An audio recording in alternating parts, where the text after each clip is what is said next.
Atenção, está no ar a Rádio Libertadora. Começa agora o Hoje na História de Ópera Mundi. 14 de junho de 1986, morre escritor argentino Jorge Luis Borges. Jorge Francisco Isidoro Luis Borges Acevedo, escritor, poeta, crítico literário, tradutor e ensaísta argentino, morre em Genebra em 14 de junho de 1986. Nascido em Buenos Aires em 14 de agosto de 1899, Jorge Luis Borges procedia de uma família de próceres que contribuíram com a independência do país. Ele cresceu no bairro de Palermo, tendo como companheira de brinquedos sua irmã, Nora. Aprendeu a ler inglês com sua avó, Fanny Heisland. Com apenas 6 anos, confessou a seus pais o desejo de ser escritor. Aos 10, começou já a publicar, não um texto próprio, e sim uma brilhante tradução ao castelhano de O Príncipe Feliz, de Oscar Wilde. Quando eclodiu a Primeira Guerra Mundial, a família estava radicada na neutra Suíça, em Genebra. Adolescente, devorava as obras francesas, desde os clássicos como Voltaire e Victor Hugo, até mesmo os simbolistas, e descobria maravilhado o expressionista alemão de autores como Gustav Meyrink. Em 1918, a família passa a residir na Espanha, primeiro em Barcelona e depois em Mallorca, onde publicou seus primeiros versos em que exaltava a Revolução Bolchevique sob o título Somos Vermelhos. De regresso a Buenos Aires, fundou em 1921 com outros jovens a revista Prismas e mais tarde a revista Proa. O primeiro livro de poemas foi Fervor de Buenos Aires, lançado em 1923, em que dá uma visão pessoal da cidade de evidente cunho vanguardista. Em 1925, publicou Luna de Frente e, 3 anos depois, Quadernos San Martí, poemas em que aparece com insistência seu olhar sobre as margens urbanas. Em 1930, publicou Evaristo Cariego, um título essencial na produção borgiana.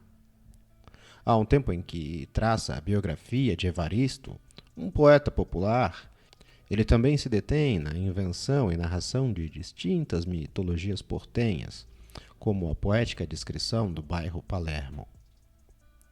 Em 1932, publica Discussão, livro que reúne ensaios em que se põe de manifesto não só a agudeza crítica de Borges. Este volume integra capítulos instigantes como El escritor argentino y la tradición, e também El arte narrativo y la magia, ou mesmo La supersticiosa ética del lector. Em 1935, escreve História Universal de la Infamia, com versos que o próprio autor qualificava como exercícios de prosa narrativa. Esse volume inclui um de seus contos mais famosos, El hombre de la esquina rosada. Durante os anos de 1930, sua fama cresceu na Argentina. Porém, sua consagração internacional só chegaria muito depois. Exercia assiduamente a crítica literária. Traduzia com precisão Virginia Woolf e outros autores. Durante as festas de Natal de 1938, sofre um grave acidente devido à sua progressiva falta de visão que quase lhe custa a vida. Ao agudizar sua cegueira, teve de resignar-se a ditar seus contos fantásticos. No mesmo ano, assiste como testemunha ao casamento de Silvina Ocampo e Boye Casares, publicando com eles uma esplêndida antologia da literatura fantástica e, no ano seguinte, a antologia poética argentina. Em 1942, Borges e Casares, sob o pseudônimo de H. Bustos Domecq, entregam para a publicação graciosos contos policiais que intitulam 6 Problemas para Dom Isidório Parod. No entanto, sua criação narrativa não obtém o êxito desejado e, inclusive, fracassa ao concorrer ao Prêmio Nacional de Literatura. Em 1945, se instala o peronismo na Argentina, e sua mãe e irmã são detidas por fazerem declarações contra o novo governo. Por ter assinado manifestos antiperonistas, o governo o demitiu de seu posto de bibliotecário e o nomeou inspetor de aves e coelhos dos mercados. E então, Jorge acaba pedindo demissão para viver como conferencista. Mostrou-se um notório oposicionista ao regime peronista e, nesse período, publicou seu livro mais conhecido, O Aleph, de 1949. Além de prosseguir trabalhando em novas antologias de contos e novos volumes de ensaio antes da queda do peronismo em 1955. Inesperadamente, em 1967, casa-se com uma antiga amiga da juventude, Elsa Milán. Casamento de todo modo menos tardio e surpreendente quando já octogenário casa-se com Maria Kodama, sua secretária muito mais jovem, a quem nomearia herdeira universal. Borges, cuja voz ressoava internacionalmente, saudou com alegria a derrocada de Maria Estela de Perón em março de 1976, e a ascensão da junta militar, e com ela uma sanguinária ditadura.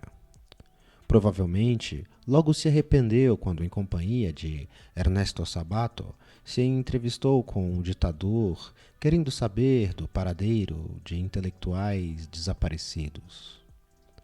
O mal, todavia, já estava feito. Granjeou fortes inimizades na Europa, a ponto do acadêmico sueco Arthur Lundqvist manifestar publicamente que ele jamais receberia o prêmio Nobel por razões políticas. Borges era sem dúvida o escritor argentino com maior projeção internacional. É praticamente impossível pensar-se na literatura do século XX sem sua presença, fato reconhecido não apenas pela crítica, mas também pelas diversas gerações de escritores e leitores.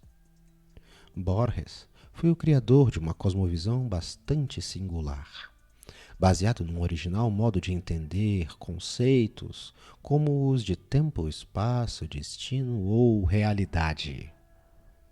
Suas narrações e ensaios se nutrem de complexas simbologias e de uma poderosa erudição, produto da leitura de diversas literaturas europeias, em especial a anglo-saxã. Shakespeare, De Quincey, Kipling e Conrad são referências permanentes na obra de Borges, além de seu conhecimento da Bíblia, da cabala judaica, da literatura clássica e seus estudos sobre filosofia.